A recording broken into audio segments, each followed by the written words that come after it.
Bonjour à tous, très heureux de vous retrouver pour ce nouveau numéro du MAG sur School TV. Merci encore de votre fidélité, merci de nous rejoindre. Aujourd'hui, dans le MAG, eh bien, vous savez, c'est Extra School. Vous l'aurez compris, on s'intéresse à tout ce qui touche à l'extrascolaire. C'est parti pour le sommaire. Il est ancestral et son succès ne faiblit pas, c'est même le contraire. Crise du Covid oblige, le soutien scolaire est en plein boom. État des lieux dans un instant, ce sera avec Mathilde Wessels. Pour eux, soutien scolaire rime avec entraide. Jules Simian-Brocherie est étudiant.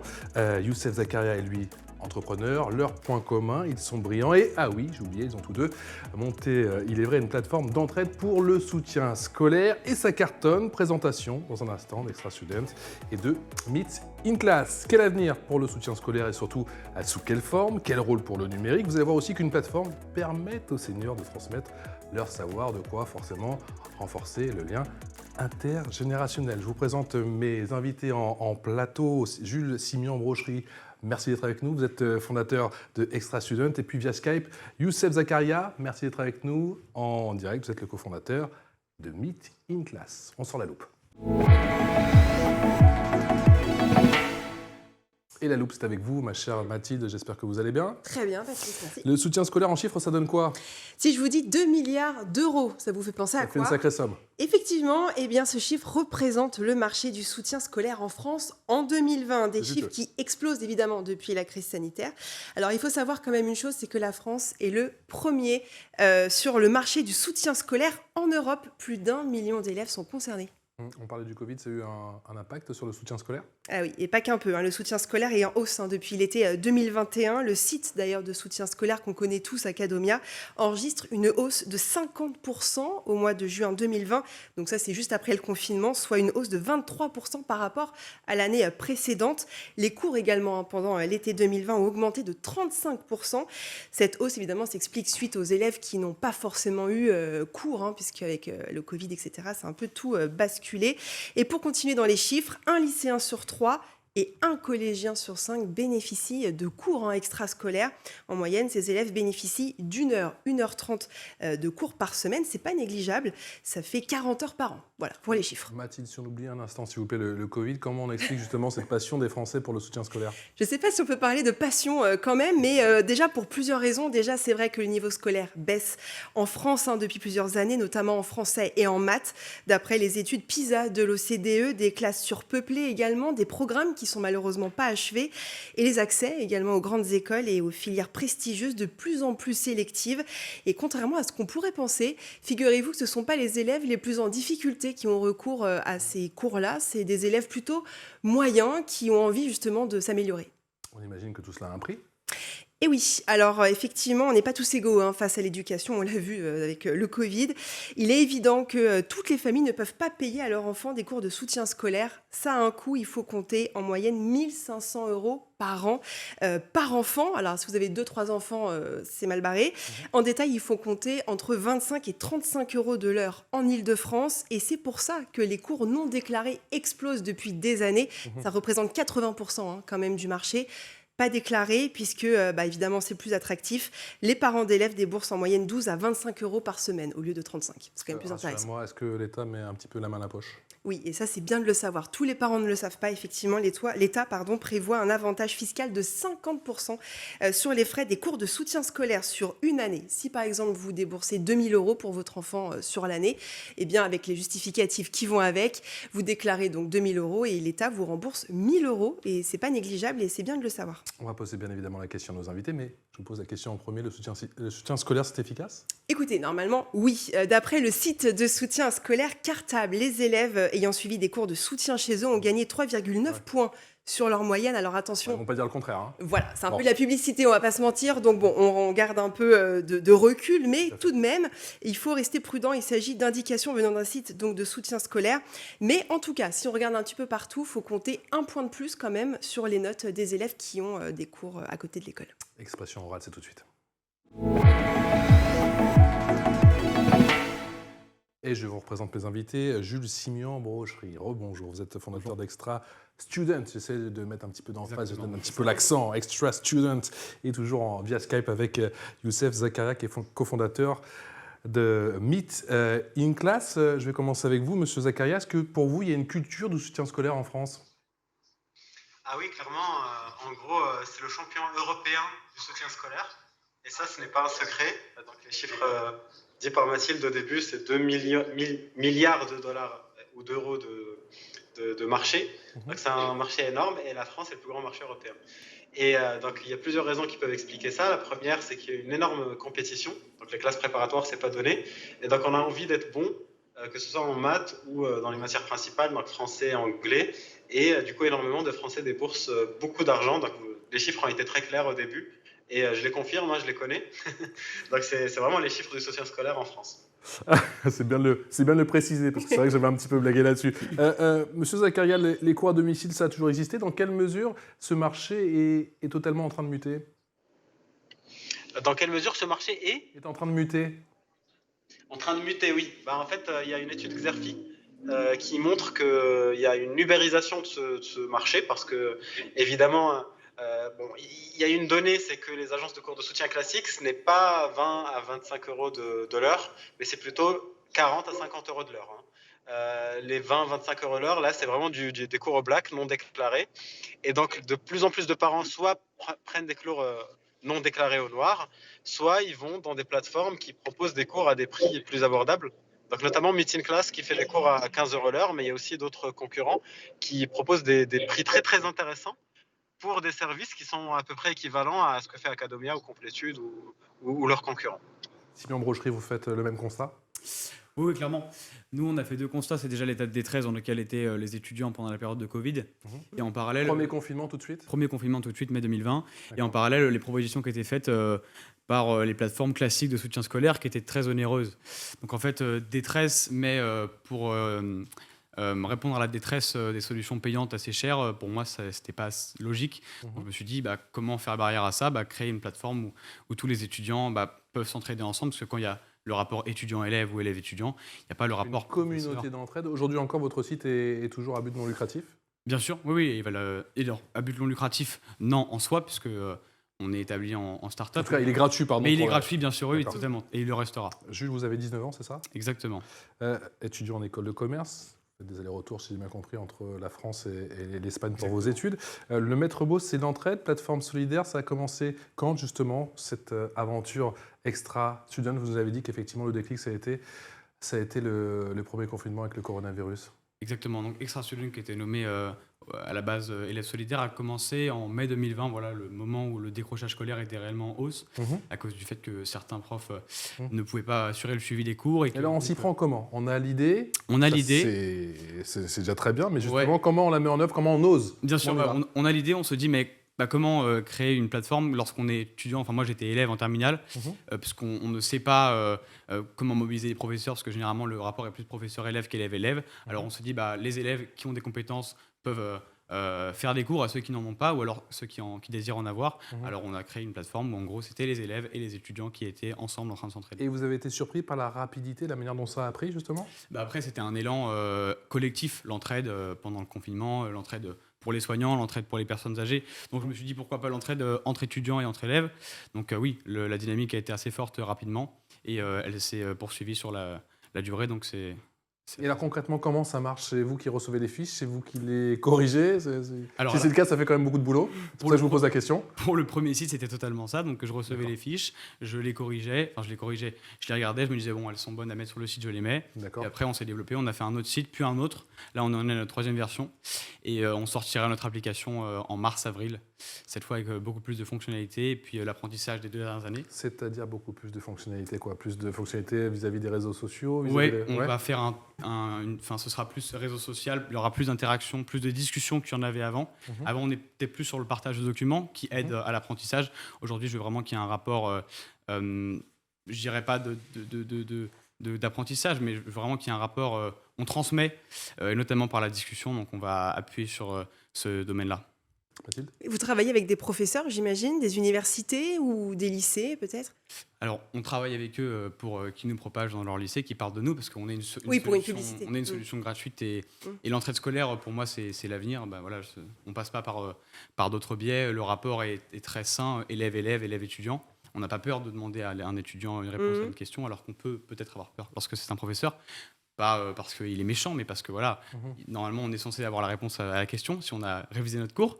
Donc, Ce qui n'est pas toujours le cas, on va dire la vérité. exactement. Je crois que ça va pas changer. Non. Et donc, voilà, bien sûr, on travaille avec tout le monde, on travaille aussi avec l'académie, avec le ministère, Oui. avec des plateformes comme Pronote. D'accord. Mm, mm.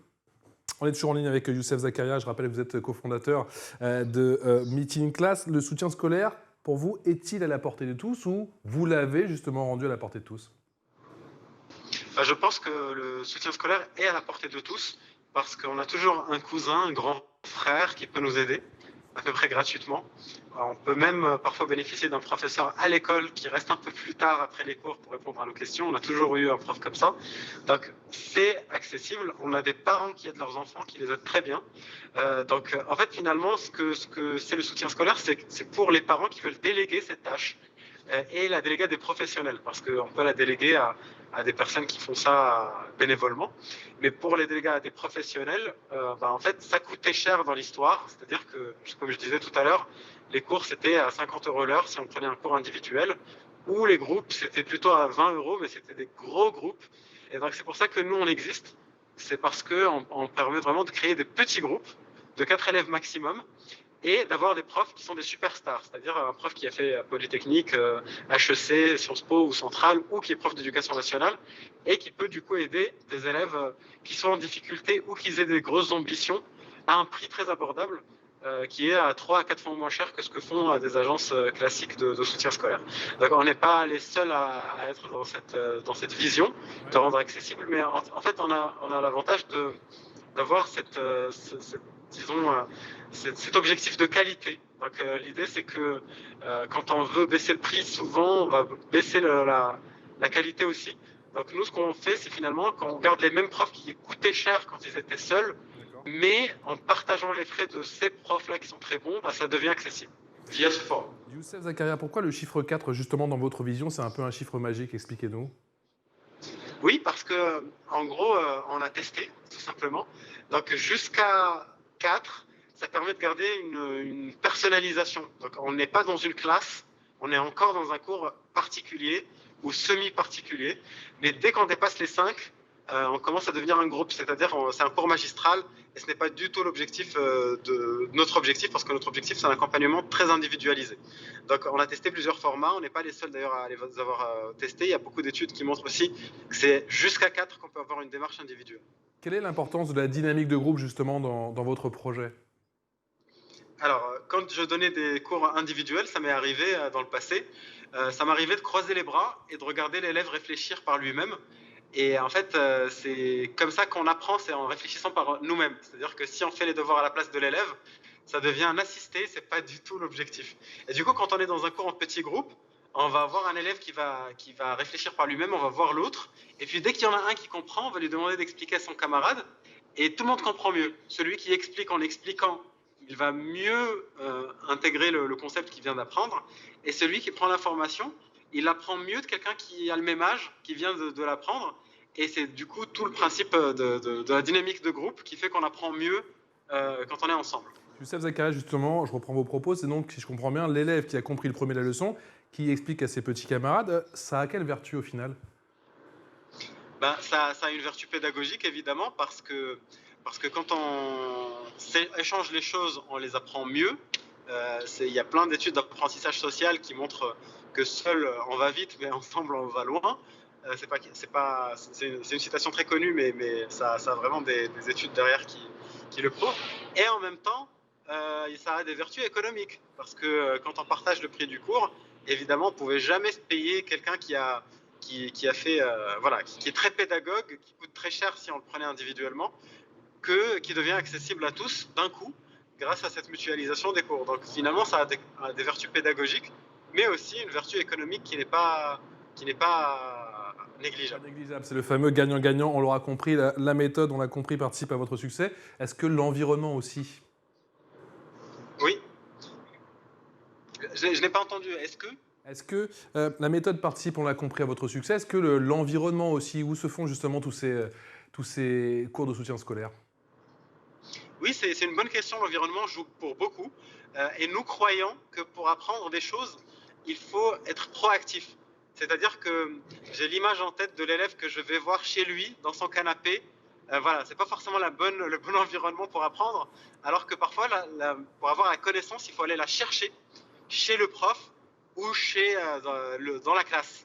Et donc, finalement, nous croyons vraiment qu'un élève doit se déplacer pour aller chercher la connaissance, et c'est vraiment cette démarche active qui permet d'être dans un environnement d'apprentissage qui apporte beaucoup à l'élève.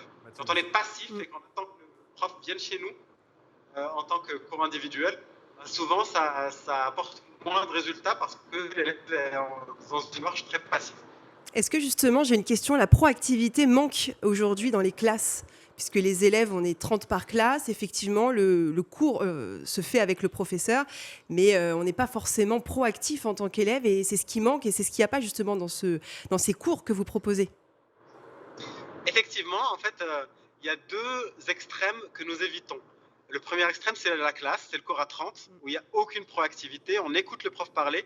Évidemment, il y a des bons profs qui vont faire interagir leurs élèves, mais c'est impossible de faire interagir 30 personnes. Donc, avec toute la bonne volonté du monde, à un moment, il y a des limites. Et évidemment, il y a l'autre extrême qui est le cours à 1, où l'élève est un peu le roi, c'est-à-dire qu'il est choyé, on peut carrément prendre son stylo et faire ses exercices à sa place, et qui est aussi un très mauvais extrême. Et nous pensons justement qu'il y a un équilibre dans le petit groupe, le mini-groupe, qui fonctionne beaucoup mieux que ces deux extrêmes-là. Et évidemment, s'il y a des problèmes aujourd'hui en classe, dans l'école aujourd'hui, c'est en partie parce que le modèle du cours à 30 n'est pas forcément un modèle pertinent. Jules Simeon Brochery, il y a combien de fiches disponibles en ce moment sur votre site Extra Student? Sur notre premier site, on en a à peu près 1150 qui étaient recensés. Fiches, c'est aussi documents de cours, donc ça peut être des poèmes, des exposés, des dissertations. C'est vraiment tout ce qui Il y a correspond. vraiment de tout, quoi. D'accord. Le but, c'est de ne pas mettre de barrière. On laisse tout. On y va, pour tout le monde. Exactement, voilà. Et on aide le maximum de gens. Comment vous enrichissez aujourd'hui au quotidien votre site, et est-ce que vous êtes aidé justement, est-ce que vous avez embauché, si je puis dire? Alors déjà, c'est une plateforme, donc sur la plateforme elle-même, les élèves enrichissent eux-mêmes le contenu. S'ils postent plus, il y a plus de documents. S'ils parlent plus, il y a plus de réponses à plus de questions. D'accord. Et à côté, oui, nous, au sein de l'équipe, on est 4-5. On va créer une branche anglo-saxonne, donc on a aussi 2 personnes qui travaillent sur la version anglaise. C'est-à-dire? On va tout simplement rendre disponible la plateforme, bientôt l'application, aux écoles en Angleterre et aux écoles américaines. D'accord, c'est-à-dire qu'à terme, peut-être à court ou moyen terme, toutes ces fiches, tous ces cours seront traduits en anglais et peut-être même demain dans plusieurs langues? Le but, c'est l'objectif. D'abord de faire l'anglais, on est déjà en français, on a déjà du mal. Donc, mais on pense vraiment. Je pense à l'espagnol parce que je sais que vous faites les allers-retours justement avec l'Espagne. Je parle le CP. Non, mais c'est ça. En fait, déjà, il y a un gros avantage avec le marché entre guillemets anglais, anglo-saxon. C'est que dans la mentalité anglo-saxonne, le partage entre élèves, il est absolument logique. On sort d'une classe, moi je suis dans un système qui est celui-ci, on sort d'une classe, c'est logique, les meilleurs élèves, ceux qui prennent les meilleures notes, vont disposer sur un groupe WhatsApp, un Discord, leurs fiches, parce que les notes qu'ils ont pris du cours, celles qu'ils ont résumées, parce que ils ne se sentent pas vraiment attaqués, il n'y a pas vraiment de compétition, parce que celui qui veut travailler travaillera, celui qui ne veut pas ne travaillera pas. Donc c'est vraiment plus inscrit dans la mentalité que chez nous en France. Donc on se dit aussi que la plateforme a pas mal d'avenir là-bas. Avec ce projet, avec cette plateforme, est-ce que vous avez créé une véritable communauté, et est-ce qu'elle est très active aujourd'hui? On a à peu près 20 000 élèves et étudiants. Elle est très active. Après, on peut faire beaucoup plus et beaucoup mieux. Il y a des millions d'étudiants en France, il y a des millions d'élèves, il y a des millions de lycéens. Donc je pense que c'est important d'avoir une ambition beaucoup plus forte. Et c'est ce qu'on essaie d'avoir. Et c'est pour ça qu'on essaie de se développer. Et voilà. Mathilde. Est-ce que vous pensez qu'aujourd'hui, les cours extrascolaires avec des professeurs, c'est un peu dépassé? Alors pas du tout, non. Moi je dis pas que c'est dépassé et donc on veut remplacer. Moi je suis pas du tout dans le remplacement d'une solution qui existait déjà. Je suis plus dans la complémentarité. Je pense qu'il faut des cours comme ceux que Youssef propose, mais il faut aussi des échanges moins formels en fait entre élèves et surtout. Vous avez déjà échangé justement avec Youssef Zakaria? Jamais. Il y a un milieu, si je puis dire, du soutien scolaire. Oui, vous commencez à vous connaître les uns et les autres? Je connais via des réseaux, je suis bien sûr. Vous connaissez son travail. Les meeting class, bien sûr. D'accord. Qui font un travail incroyable, mais jamais encore échangé avec Youssef, ce sera l'occasion. Mais voilà, donc je pense vraiment qu'il y a ce rapport-là, professeur-élève, qui est extrêmement bon, mais qu'on doit développer aussi le rapport. Vous allez faire le journaliste, mon cher ami, justement, parce qu'il nous entend. Vous avez une question à lui poser? Oui, Youssef, que penses-tu d'une plateforme dans laquelle les élèves s'entraident par rapport au rapport professeur-élève? Je trouve ça génial parce que déjà dans un cours à 4, même s'il y a un prof, évidemment, il y a 4 élèves. Donc entre eux, ils s'entraident. Et le fait de faire passer ça à un niveau numérique encore plus important, je trouve ça génial. Bravo. Exactement. On nous a souvent dit qu'en fait, l'élève... quand Ok, je m'en vais, c'est bon, ça y est, je m'en vais. Non, Allez-y, mais bien sûr, je rigole. c'est exactement ce que Youssef dit. Dans la majorité des cas, on finit un cours, que ce soit un cours à 4 ou un cours à 32. Moins de chance dans un cours à 4 parce que généralement c'est mieux expliqué, mais il y a toujours un élève qui n'a pas compris une petite notion et donc qui va poser la question à son camarade parce que peut-être que lui aura la réponse. Et donc nous, c'est ce système-là qu'on a voulu reprendre, mais à la sauce Internet parce que moins de barrières et c'est plus... Enfin, le territoire est plus Et puis atteignable. avec le Covid, c'est pratique aussi. C'était pratique. Bah oui. Aujourd'hui, je dois dire que c'est vrai qu'on avait vraiment... J'ai senti un réel sentiment d'entraide, de partage Ouais. qui était vraiment ancré dans tous les esprits des étudiants et des élèves. Aujourd'hui, la période est plus conventionnelle, l'individualisme a repris de la place, je vous rassure. C'est bientôt la fin de l'émission, malheureusement. C'est l'heure de l'info en plus.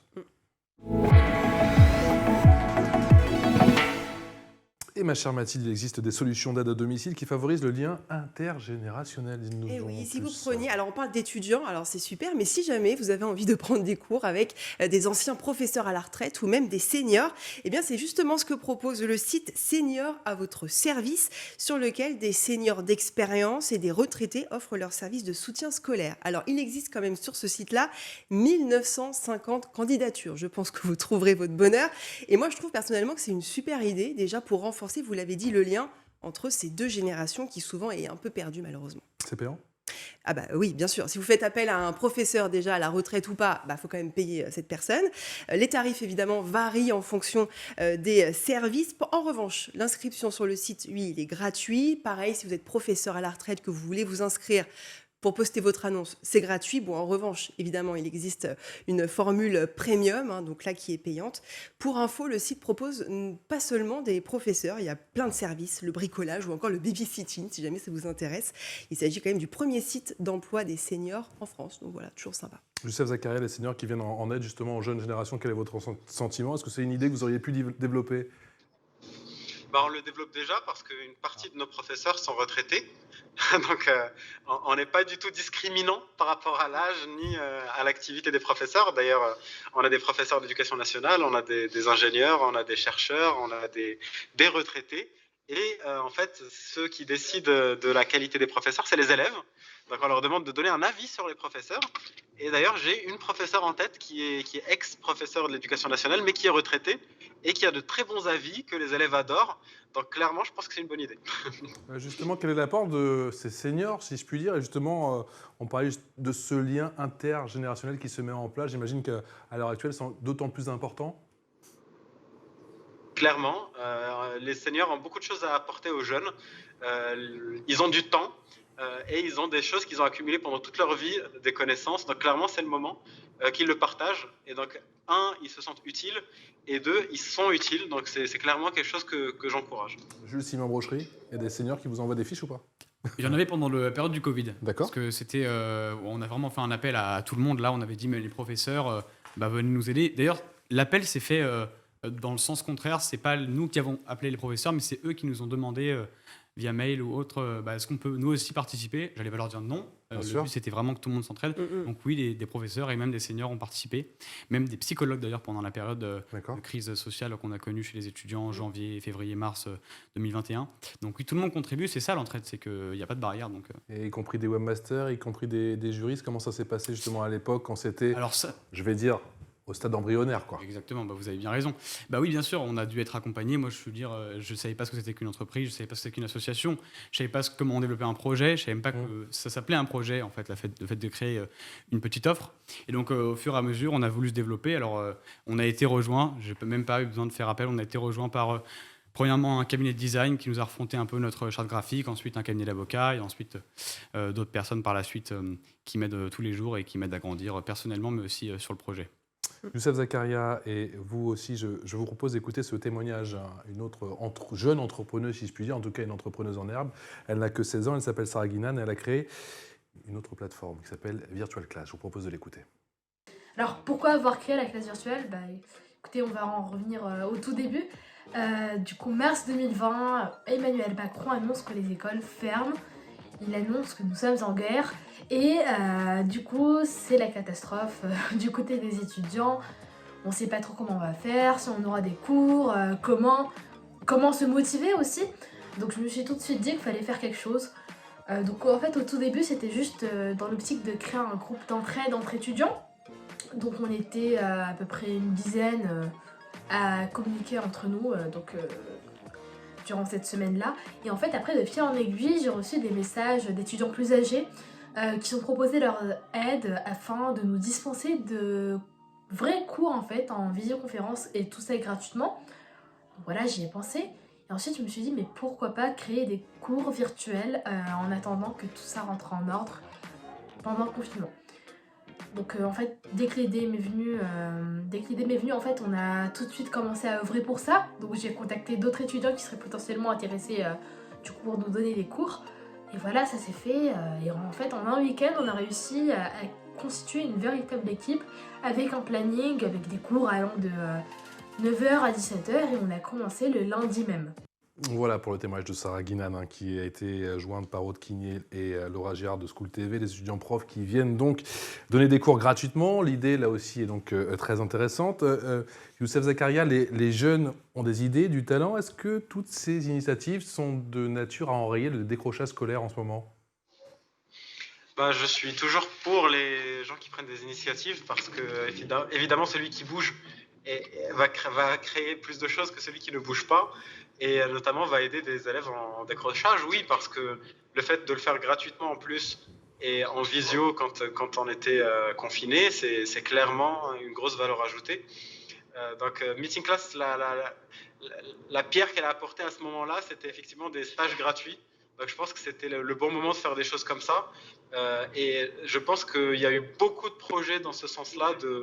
Même nos concurrents les plus, capitalistes se sont mis à faire des stages gratuitement parce qu'à un moment, il faut arrêter de penser vraiment trop rentabilité et il faut aussi penser à notre mission, pourquoi on existe et d'aider vraiment un maximum de personnes. Donc, clairement, bravo à cette jeune fille pour ce projet et puis il faut vraiment bouger, il faut vraiment encourager ce type de projet et c'est souvent des jeunes qui les portent, donc bravo à tous les jeunes. Youssef Zakaria, l'État ne peut pas tout, mais en fait-il assez ? Il ne peut pas faire tout, il essaie de faire le mieux qu'il peut, je ne sais pas s'il y arrive ou pas, c'est chacun son jugement. En tout cas, je pense qu'il ne faut pas attendre de l'État qu'il fasse des choses à notre place, c'est-à-dire que les parents doivent aider leurs enfants, via du soutien scolaire ou via autre chose. Mais et les entreprises, les personnes doivent aussi aider d'autres personnes, quitte à être payées pour ça, si nécessaire. Donc il n'y a aucun souci à ça. Évidemment, l'État doit aussi offrir une école gratuite. Voilà, il fait de son mieux. Et puis nous, on peut essayer de changer les choses par les urnes, mais on peut aussi essayer de changer les choses par l'économie réelle, en aidant nos enfants, en les éduquant, mais aussi en proposant des choses aux autres enfants. Et du coup, Meeting Class, ça se positionne là-dessus. C'est qu'en attendant que l'État fasse quelque chose, il faut que les parents fassent quelque chose. Et du coup, il faut qu'ils aident leurs enfants vraiment à s'en sortir. Jules Simian, Brocherie, l'État peut vous aider ? Je pense que déjà, c'est notre rôle aussi de venir apporter une aide à l'État. Parce que voilà, je pense que l'État... Donc c'est un complément. Oui, c'est un complément, mais après, je pense que c'est très important que lorsqu'une initiative voit le jour et qu'il se trouve qu'elle se développe d'une bonne manière, donc qu'elle est intéressante à suivre, je pense qu'au-delà de juste la suivre, il faut l'aider, peut-être lui donner des fonds lorsqu'elle en a besoin, ou lui donner de la visibilité lorsqu'elle en a aussi besoin, et on en a toujours besoin. Donc voilà, je pense que c'est important que l'État nous aide, oui. Un grand merci d'être venu sur notre plateau aujourd'hui. Merci à vous. Merci encore à vous. Jules Simian Brocherie, je rappelle votre site Extra Student, bientôt traduit dans toutes les langues. Non, bientôt, plus sérieusement, une application et une version anglaise, en tout cas, anglo-saxonne, c'est tout ce qu'on espère à très court terme. Et merci aussi à vous, Youssef Zakaria, vous êtes le cofondateur de Meeting Class. Bravo encore pour tout votre travail. Et j'espère vous revoir à bien sur notre plateau, très très bientôt sur le plateau de School TV, le MAG. Merci beaucoup Mathilde. Merci Patrice. On se retrouve très vite et n'oubliez pas que vous retrouvez l'ensemble de nos programmes sur schooltv.com.